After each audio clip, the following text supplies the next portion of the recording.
salidas de pista and the outside of the court play, as per se in paddle, is one of its biggest attractions. So I do think the players would be able to perform a lot of bordresses, even if the sidewall was a meter higher. But I just think that it would reduce the outside play a lot.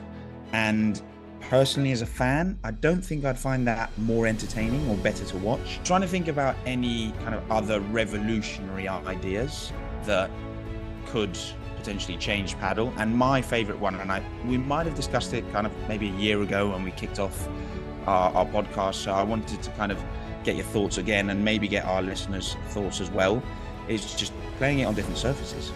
Very interesting, because I think one of the more shocking news about this tournament is the fact that we don't have any of the top four pairs on the men's side actually playing the tournament. Super Pibes and Paquito and Lebron should have really enter the tournament, because they need to give themselves as many chances to essentially win. So it just does feel strange that they make this decision. I kind of agree with you. I think on Paquito and Lebron's side, I can understand it more, because Los Super Pibes, as you mentioned, I mean, they probably know themselves better than they know their families. So for them, all they need is really just to play, and they just need to win. Hi, everyone, and welcome to the Paddle Pod, your weekly podcast covering professional paddle, presented by Hugo and Gons. We're on to episode 54, as always, joined by my co-host, Hugo. It's great to have you on. How are you doing? I'm very well, thanks, Gons. I mean, we did see each other just a few hours ago, to be honest, so not much has changed. For those of you, well, for all of you, you don't know unless you're one of the guys who played against us this morning. We played a couple of paddle matches this morning, so Gons and I together. We play quite frequently as a pair. We're going from strength to strength, and even though we won the first match, we ended up losing the second match, which was very tight. Second set was a tie break, and we thought we had it to take it to a final set. But hey, good feeling on the court, and great to be back playing with you, mate. Yeah, it's great to play with you again as well. I mean, we had saved 2 match points in the tiebreak, if I'm not mistaken, because it was 6-4 down, Set and points. Then well, no, match points, because it was a tie break. Yeah, so we brought it back to 6-all, and then it sort of kind of went downhill. But that was the sort of one of the last sets of a back-to-back match. So my legs were completely gone, and I haven't been playing. Well, it's been taking quite a bit of a break from paddle, because I've been away. So it's been more than 10 days, which for me is a long time without playing. So yeah, I was definitely feeling it in my legs, but nonetheless, it was great fun. And I'm sure that we'll get better as time goes on, for sure. For sure. And yeah, just so everyone knows, Gons is currently trialing a few different paddle rackets, and he's currently using the Adidas Metal Bone, so Galan's racket, the soft version, and he absolutely loved it today. He was creaming those balls. Yeah. I mean, I highly recommend Ale Galan's. If anyone can sort of trial it, it feels offensively, it's incredible. The ball just flies out, and then defensively, it's actually not too bad either. You can get quite a good touch on it. So I mean, I'm loving it. Lovely. So I mean, maybe we should crack on with the real stuff. Yeah, for sure. We can talk about this probably in our own time. But yeah, it's no tournament this week. As in no tournament this past week. Now we are heading into a tournament, which we'll talk about later on in the episode. But we just wanted to start to talk about Sanyo, who actually gave an interview. I do think that this interview was a couple of weeks ago. It wasn't super recent, but because of all the tournaments in the South American tour, we never really had the chance to discuss it. And now we felt was the perfect time to talk about it, because there's no tournament to discuss.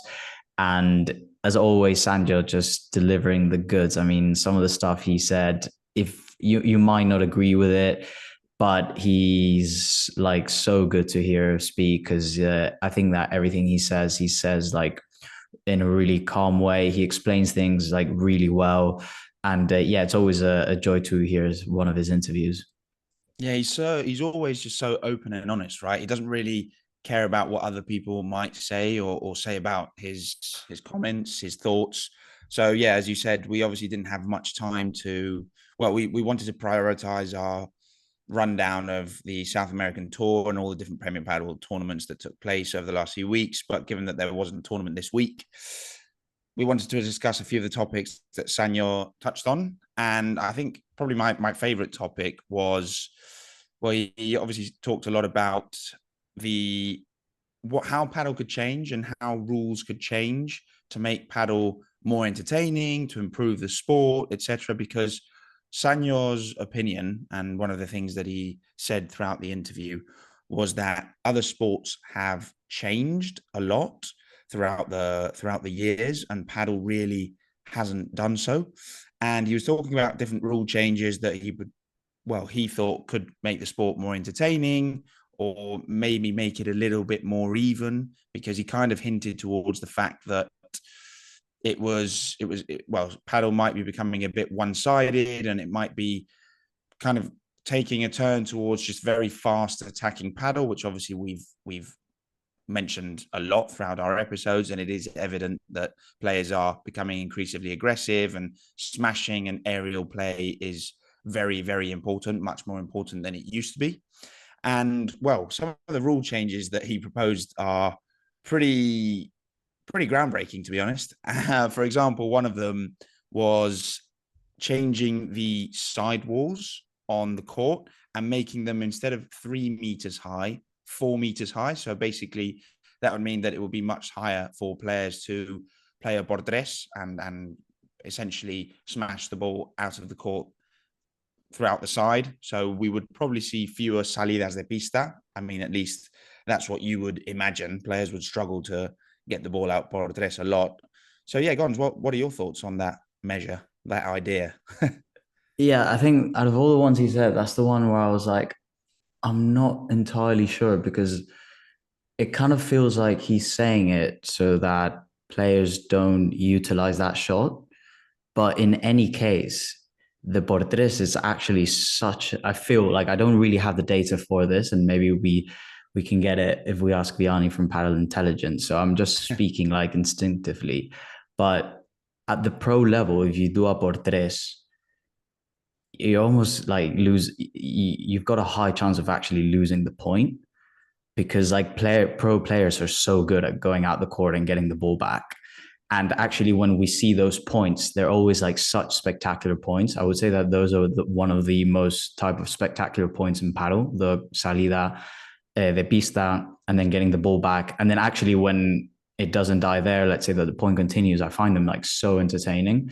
So I feel like if you would make the walls higher, people maybe wouldn't go for the shot, and you wouldn't see those like spectacular points, which I think part of the reason why he wants these changes is to make the sport more entertaining. So I don't know, it just kind of doesn't actually, I feel like it's a bit contradictory. And like I said, like actually, if you're doing a por tres now, if he feels like basically it's too easy for like Arturo Coelho to get it out por tres, then it's like, well, actually, he might be losing a lot of points because of that. So it's like, I don't know, it just feels a bit counterintuitive. I don't know. What do you think, Hugo? Yeah, I agree. I mean, all these measures are quite groundbreaking, to be honest, and quite revolutionary, I'd say. So it's hard. I think it's always hard to get your head around these things in any sport.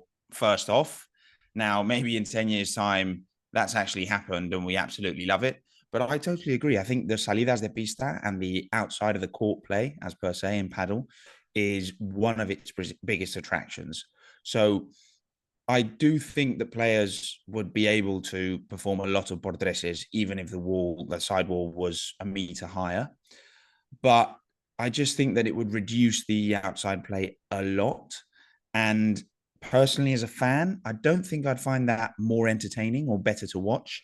Now, you almost think, is he saying this because he thinks that, well, it benefits him, and players that are maybe older, that don't have as much mobility, aren't as fit, so they're not able to kind of read the play and see that a player is going to perform the bordes and then make it outside of the court?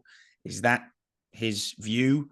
I don't know, but yeah, personally, didn't love this measure, this idea. So maybe we should move on to the next, because some of the other ideas I definitely can be a bit more into. And I feel like this next one is definitely the one that I like the most, which is the server not being allowed to go and volley the ball after a serve. I personally think that it can be a very cool idea. And it does feel like quite groundbreaking, but I also quite like the fact that you do allow the returner to like play a different shot. Like what he was saying was that a lot of the times, because of the serves are like really fast, or you're getting like two people that are like physically just very big, and then they're able to serve like way higher, so the ball just comes at you really fast and they're already stuck at the net. They can almost just finish the point. So the point, like, it doesn't really start, actually, it almost like finishes instantly. So I definitely see like where he's coming from there. And I feel like you would always have a play if you do allow sort of the returner to, or you block essentially the server to go up to the net and volley. So that for me was my favorite, because I do think that could lead to a whole series of like different plays and scenarios that could be like fun to, I guess, to watch. I've got to be honest, I don't mind it, and I do think it would change the play a lot because, as you say, right now you serve and you rush to the net. It's just your natural kind of movement. It's what you do when you're serving. But personally, I would actually prefer, and I think the final measure that he kind of talked about, I would actually prefer this other one. So he said players only having one serve, because I actually think that that would change the play a lot as well. Because if a player only has one serve, he can take a risk and try and go for a very good serve, and then that would mean that he has an advantage in the point. Great, but if he doesn't go for, if he messes up his serve, obviously it's a straight point to the other pair. So I think that would already change the dynamic a lot. I think serving wouldn't be as much as an advantage as it is today. And so maybe, at least in my eyes, that would be kind of good enough. Maybe that would almost make players not go up to the net every time when they're serving. So maybe you actually wouldn't need that rule of the server not rushing to the net. I just don't know why, but I would find it so strange that if you're serving, you don't go to the net. You have to stay back. I feel like implementing that rule of having to stay back would make the play a bit strange. Yeah, I'm not 100% sure, but I do agree. Obviously, there would be so many different things that the returner could do. He could play a drop shot and make the server try and come up to the net, and then play a lob that would obviously be more comfortable than if he was trying to play a lob from a return. There's just so many different options. So I don't mind your favorite kind of measure that Sanya's proposed, but I actually think just one serve would be great. For example, if I'm not mistaken, in table tennis, you only have one serve. And yeah, I think it could work. Yeah, I just wonder with the one serve, would we see a lot of essentially points lost from the serve, and then that could like sort of impact play. But I mean, I do get where you're coming from, and yeah, it could just potentially mean that maybe players adjust their serves and actually they're not as risky. So in reality, you wouldn't have a lot of points lost in just from a serve, and they would actually have to adapt somehow, and it would affect the in-game play, which then I think would be quite good. Yeah, I mean, obviously these are all ideas. I don't know. I was trying to think about any kind of other revolutionary ideas that could potentially change paddle. And my favorite one, and we might have discussed it kind of maybe a year ago when we kicked off our podcast. So I wanted to kind of get your thoughts again, and maybe get our listeners' thoughts as well, is just playing it on different surfaces. I mean, tennis is played on different surfaces. Why couldn't you play paddle on maybe concrete, maybe such as, kind of like a hard court in tennis? Clay could potentially be a little bit dangerous, but I could probably see it. And grass would be so fast. I mean, the balls would absolutely fly. So I don't know. I just think changing the surfaces would be really cool. And in tennis, it works really, really well. And I love the kind of different seasons and how players could become well, players basically become specialists on specific surfaces, even though obviously the top players can win on any surface. So I don't know. I don't know what your thoughts are on that, Gons, but that would probably be my number one measure that I'd love to see Padel introducing. Yeah, I definitely agree with the surface one. I think it'd be so much fun. And actually, Sanya does mention that. And I think, I mean, all the players really have mentioned that they would like to to go into a circuit or a tour where they know exactly what sort of what season they're heading into in terms of the calendar, and is it a hard, is it a fast, is it slow courts and stuff, and having the surfaces actually play with the speeds. I think that would be amazing. So because right now they have no visibility of that. They don't, even if you go to a, let's say, place where it might be cold, then if you're indoor, they might put the heating up, or they might use like some different kind of ball to make it fast. So they you can't really plan perfectly or how you would like sort of like a tournament.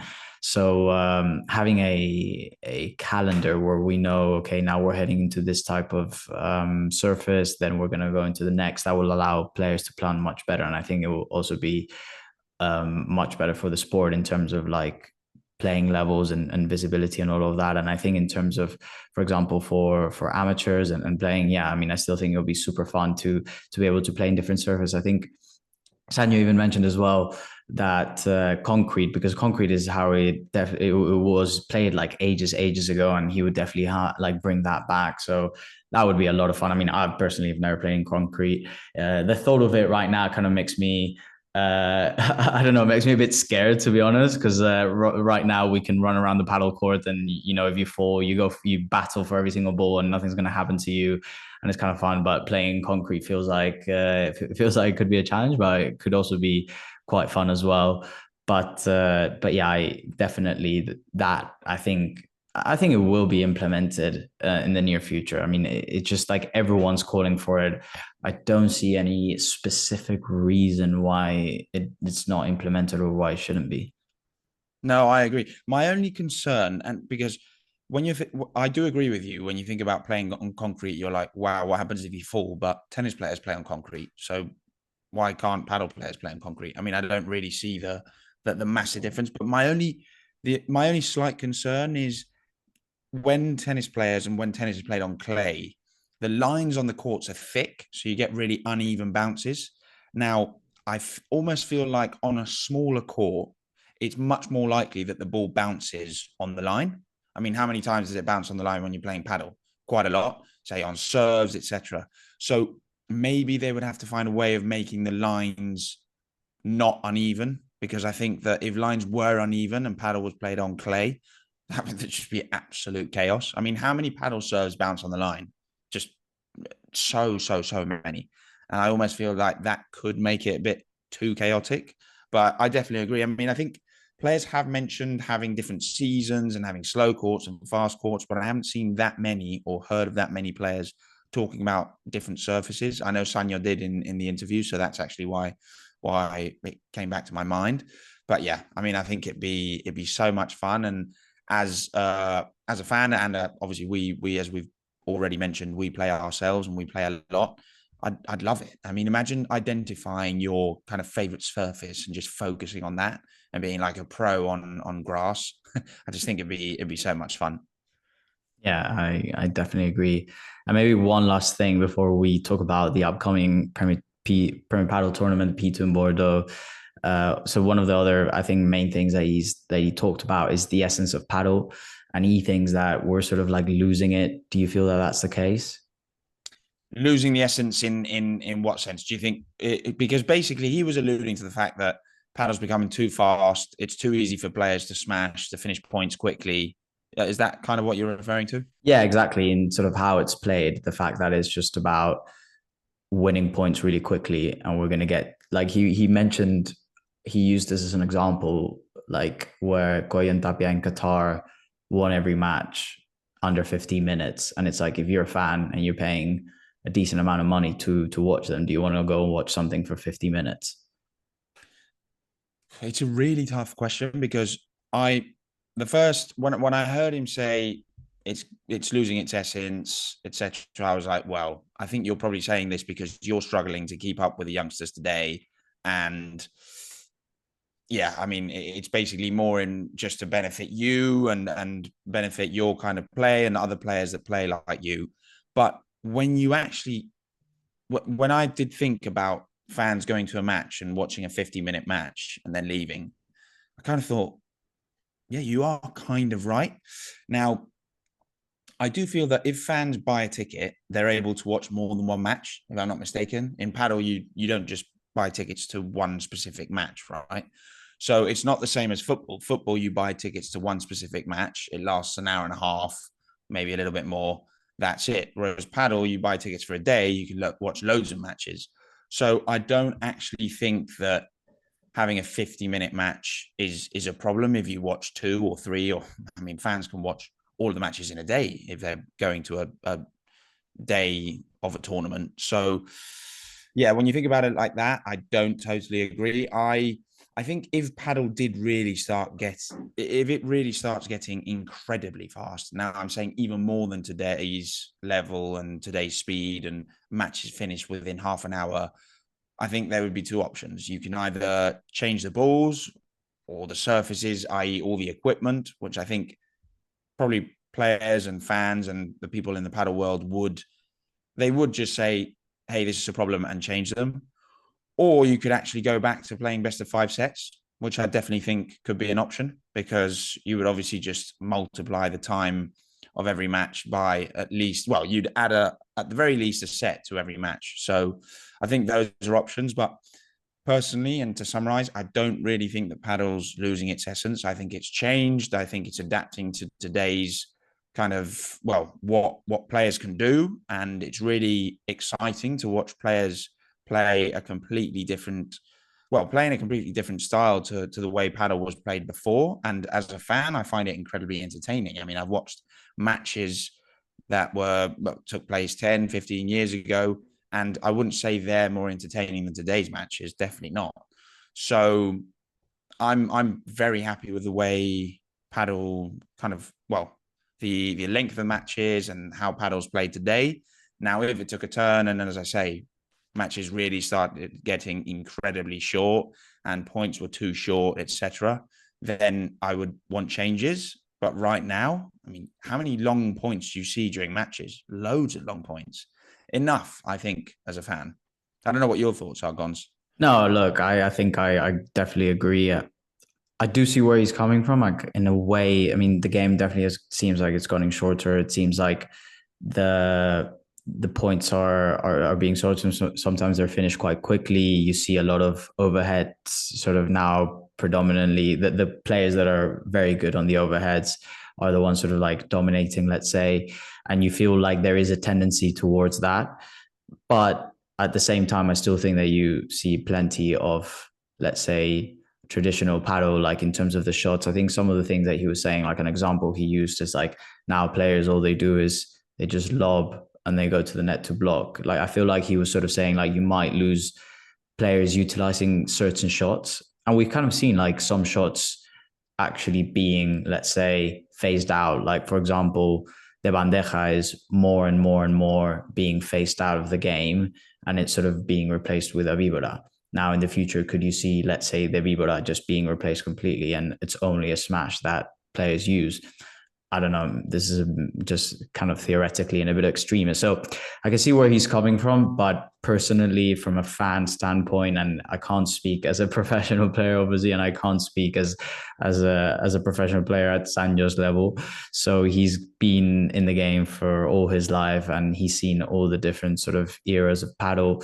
So maybe he does have like some nostalgic feel to it, and he's seen it change a lot, but from my perspective, and we've maybe starting to get really into paddle at the beginning, let's say, of the Lebron Galan era. We've seen some matches in the past, so for me it doesn't feel like it's changed drastically, and it doesn't feel like it's sort of losing its essence. But I can understand where he's coming from, and definitely do see that there is this sort of tendency towards the more offensive side of the game. But something that I think you said that was quite important is that I would agree that I think at the end of the day, kind of players and everyone in sort of the ecosystem would sort of realize that if it does get to that point, then there would be some changes for sure. And at the end of the day, that sort of play, if it does continue like that at some point, it would just not, it's not going to benefit the sport, simply because fans are probably not going to start enjoying the matches as much. So when you get to that point, then there will have to be changes, because then that impacts economics. And when it impacts the economics, then yeah, people will react. I totally agree. And maybe one last point on this. I do think that there's a lot of players that don't have an unbelievable smash or particularly good overhead play and are some of the best players in the world. I mean, we're seeing Chingoto be really aggressive today, and his smashing has suddenly come through, but he's been a top 10 player in the world for many years now, and his overhead play has been very limited. Dineno, again, a couple of seasons where he's really trying to be more offensive, but he doesn't smash the ball as much. So I think there's a lot, even LeBron right now, right? LeBron's struggling with his smash, but he's managing to consistently, well, he's managed to win so many games and maintain himself within the top players in the world without having a very consistent smash. So I think players can kind of, if their smash isn't as good as some of the other, well, as good as the smashes that some of the other players produce, they can find ways to battle that. So yeah, I'm not worried at the moment, but I like Sanyo kind of introducing the topic, because it is a danger, right, in sports, and particularly it's really important that a sport like paddle that's currently growing and, well, exponentially, because it's been growing exponentially for a number of years now, it's important that they get these things right. And if the sport did take a turn, well, in the wrong direction, it would be imperative that everyone in the world kind of acknowledges it and makes the appropriate changes. Agreed. So maybe now moving on to our next topic, which we wanted to discuss the upcoming Premier Padel tournament in Bordeaux, France. It's a P2 now. Very interesting, because I think one of the more shocking news about this tournament is the fact that we don't have any of the top four pairs on the men's side actually playing the tournament. And I mean, firstly, just as sort of like a side note, I don't know why, but I always thought that it was like this first year at least, I thought it was contractually like obliged that they had to play every single tournament. I didn't know that they could sort of like not enter the tournament. But leaving that as a side note, I think Hugo, you and I spoke about this offline, because we were kind of both shocked, especially because why wouldn't Los Super Pibes or why wouldn't Paquito and Navarro join, given that the top two pairs who have dominated sort of the last couple of months are not in the tournament. So yeah, Hugo, what do you think about this? Yeah, just going back to your point on the fact that you thought that the contracts obliged players to play all the Premier Padel tournaments this season, I think it gave them the option to miss a couple. I can't remember what the exact number was, but I think there was a small percentage that they could miss. But yeah, very surprised that both Lebron and Paquito and the Super Pibes aren't playing. Now, I totally get Koyon Tapia and Chingalan not playing, because they must be so tired of playing. The season's been tough so far. They've just come back from South America, 3 tournaments in a row, and they're both having sensational seasons. So it's probably better to rest, train, and, well, basically after this week's P2, well, Premier Padel P2 tournament in Bordeaux, we have the Rome Major, which is obviously incredibly important due to the points that it's worth. It's essentially the same as a Grand Slam in tennis. So there's only 4 throughout the year, and it's very important for players to do well in that tournament. So I understand Goyon Dabia and Chingalan resting and saying, hey, we're doing really well. There's no real need to play this kind of secondary tournament, because I would consider that P1s and majors are primary tournaments. P2s and below are probably secondary tournaments. Now, Paquito and Lebron, first off, you don't have a great feeling on the court. You're not reaching your expected levels at the very least. You're not. I mean, they haven't made a final yet, and personally, I thought that they were going to perform better than Chingo Dongalan. So they will. It's obvious that they, from how they behave in the court and their interviews, it's obvious that they're not very happy with how they're doing.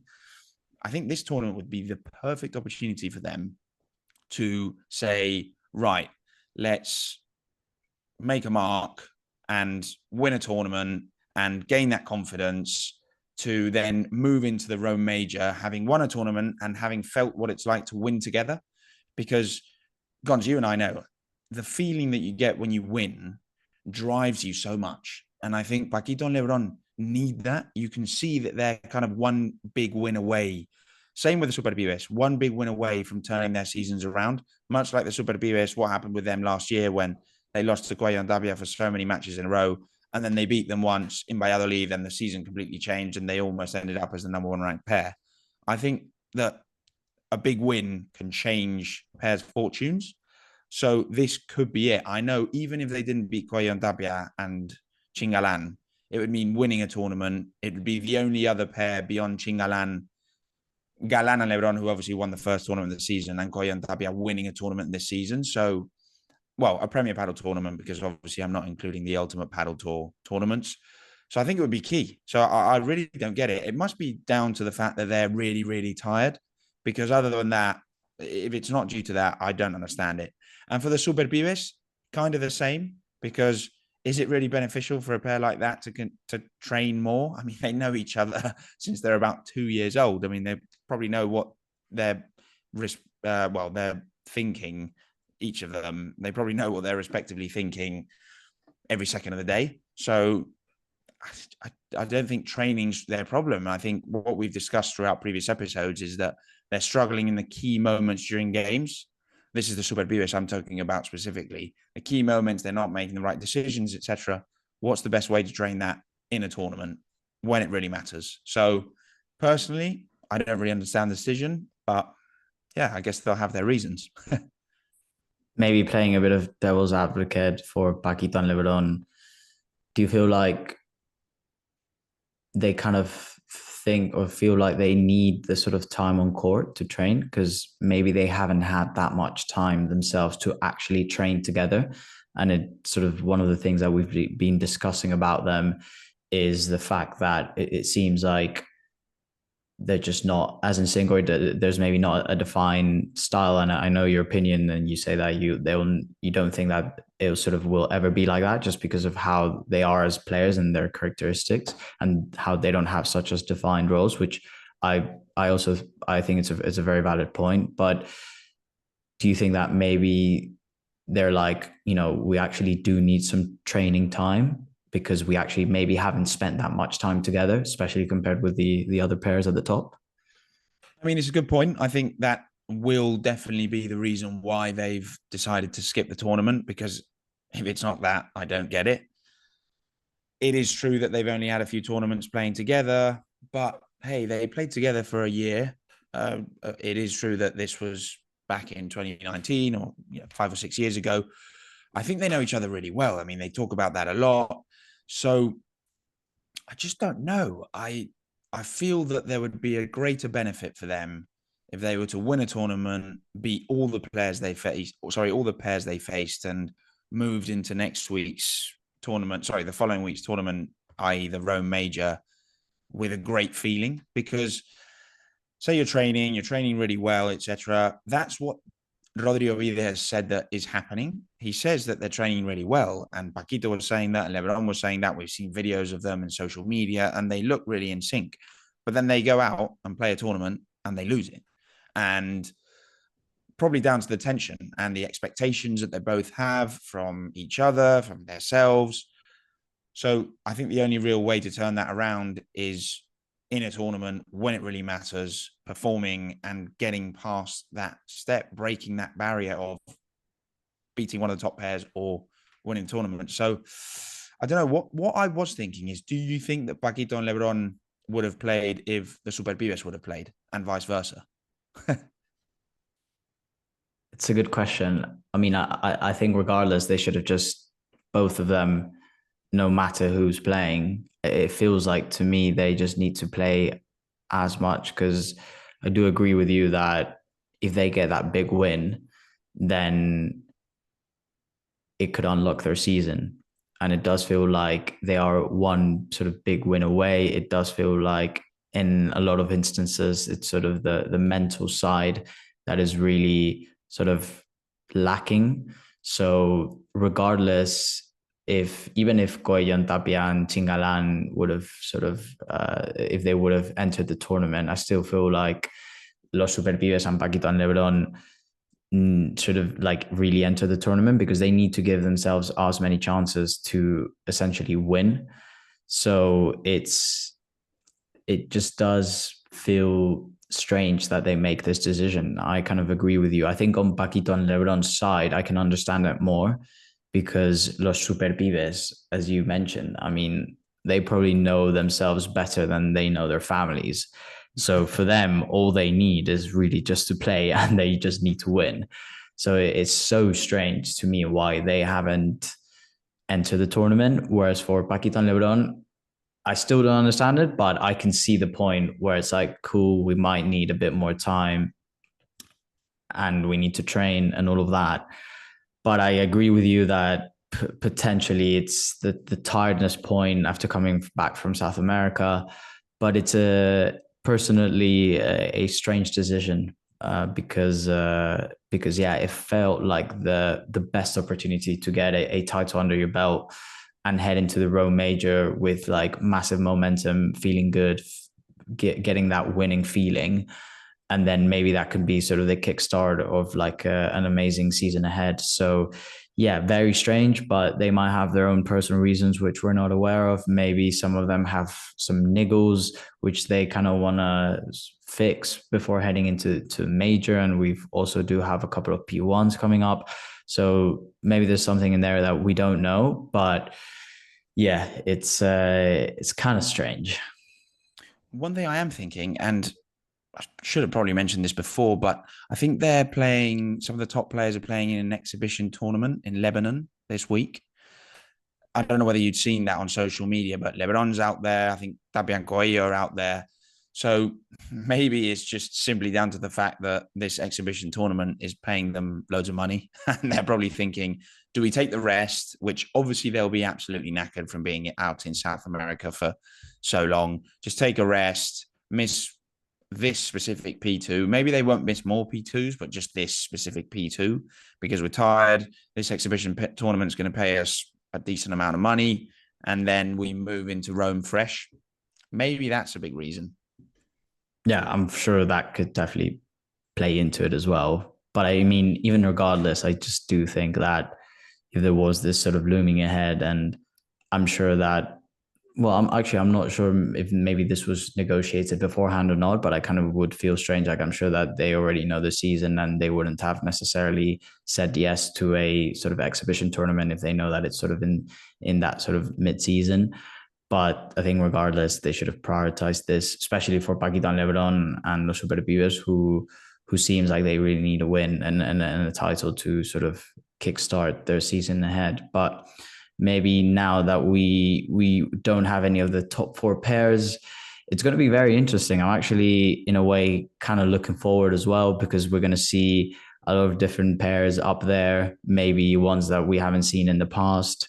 And we're going to have a new winner. So that's going to be excited as well.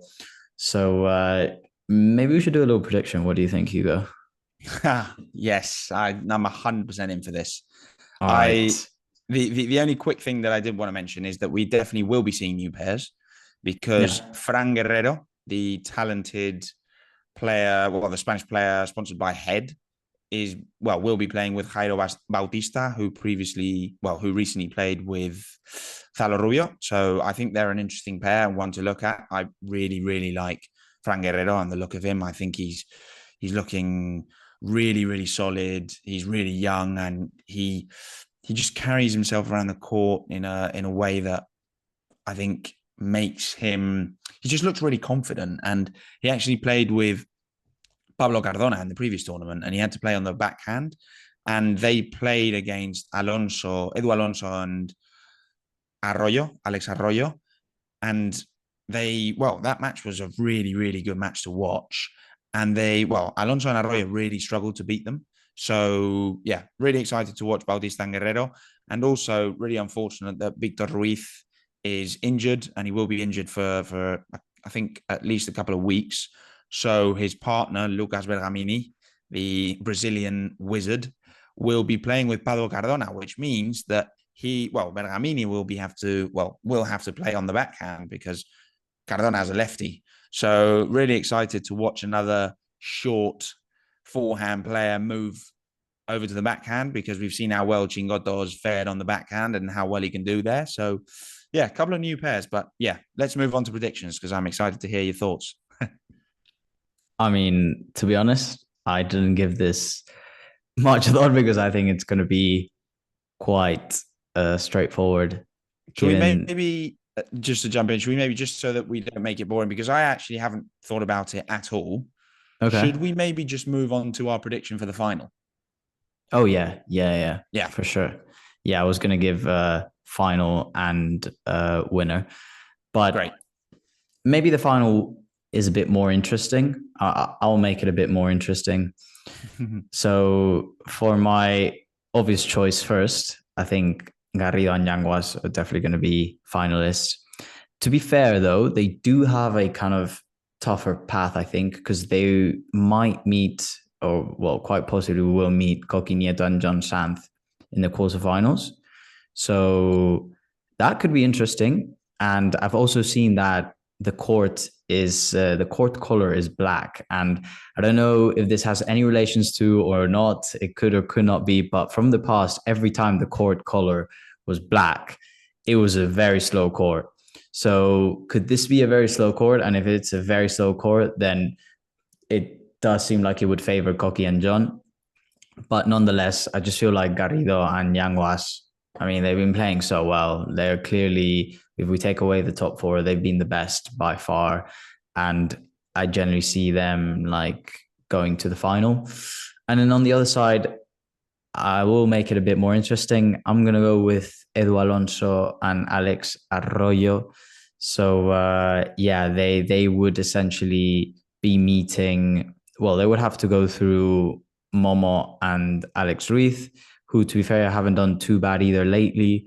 They lost that match, which was quite epic, against Chingalan recently. And then, but I do think that they are playing quite well. And then they would have to beat in the semifinals Tello and Vela. But yeah, in terms of the final, Yanguas and Garrido versus Alex and Edu Alonso, I mean, I think quite clear for me, Yanguas and Garrido taking the tournament. Interesting. Now, I agree. I think, Yanguas and Garrido have definitely been the best of the rest throughout this season. And to be honest, in my eyes, probably a step above Lebron and Paquito, being totally honest. But yeah, I mean, I think it would be stupid not to bet on them. But I do think that they have a really tough path.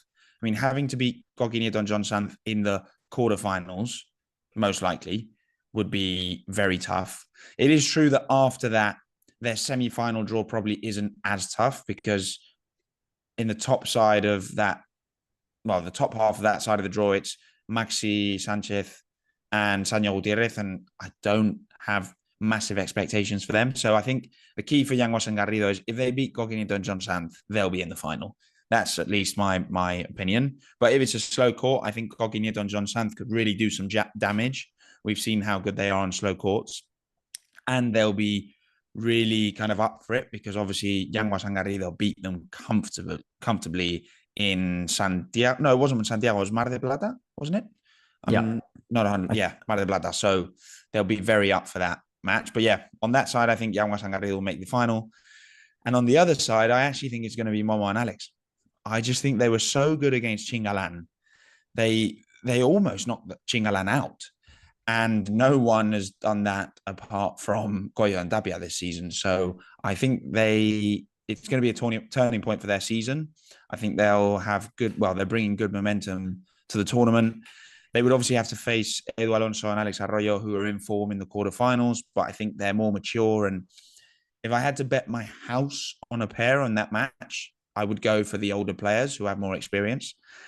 And then I just think in the semi-finals, funnily enough, I don't think they will be playing Deyo and Bella because I don't think that they would make it past Leo Alsburger and Dino Libac, to be totally honest. At least I think that they could very much knock Deyo and Bella out, although Deyo and Bella did look much more solid in Santiago, to be fair. Deyo is back covering 90% of the court, and Bella's being really smart with where he places the ball and how he kind of volleys and his shot selection. So we'll see. But yeah, my prediction is Mo and Alex against Yanguas and Garrido. It's a tough one. I'm going to go Yanguas and Garrido, but I think it would be a 2-1. And just another note on Yanguas and Garrido, it's the first tournament probably ever for them as a pair that they will be entering as the favourites. I think all the pairs in that tournament will think that. And it'll be interesting to see how they handle that pressure, because I think traditionally what we've said about Garrido is that he struggles when things get really tough and when he has to handle the pressure. And obviously this season, he's looked sensational. And I think he's taken his game a level above, particularly on the mental side. And well, Yanguas has been probably this season's most improved player. So I think they can definitely do it. But I think there's going to be a lot of pressure on them. They're going to have expectations, very high expectations for themselves. And they'll probably be going into the tournament expecting to win. And we've seen how those changeovers where even when they're doing well in matches, they have a bit of a scuffle. So we'll see. If things get tough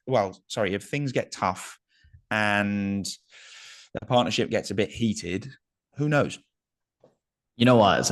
It's a great point. I'm very much looking forward to seeing how they do handle that pressure, because I think they are definitely the favorites, and they've been the best pair out of the ones that are sort of playing the tournament this whole season. So they will have that added pressure, and I think it will speak volumes about them, how they do and how they perform under that pressure. So yeah, really good point that you raised there.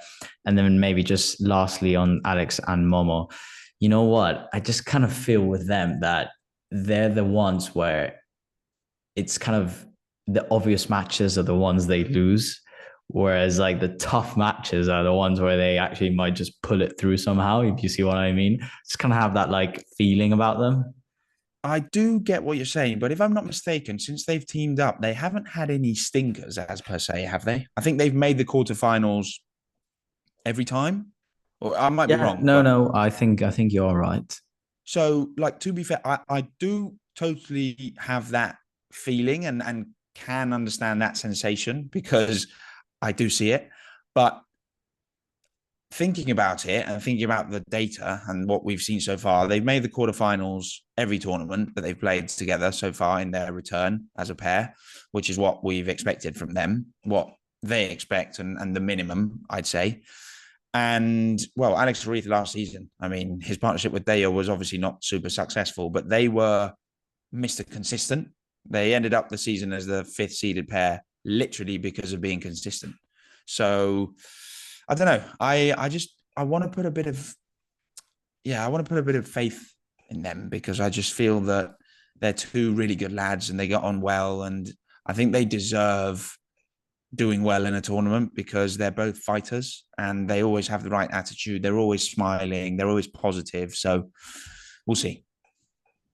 We will see indeed. So yeah, please everyone do tune in, because you might not see the sort of excellence of Tapia, the magic of Galand, and you might not see Chingolan, but it's still going to be really entertaining paddle, and we'll see someone new lift a trophy this season. So excited for that. And yeah, everyone, I hope you all enjoy this episode. And please do make sure to leave a like, leave a comment with any of your thoughts about the things we discussed. Very interesting stuff that we did talk about at the beginning relating to the game that we love. And yeah, we'll catch you next time. And Hugo, as always, it's been a pleasure. Been a pleasure, Gons. Cheers, guys. Have a great week. Catch you soon.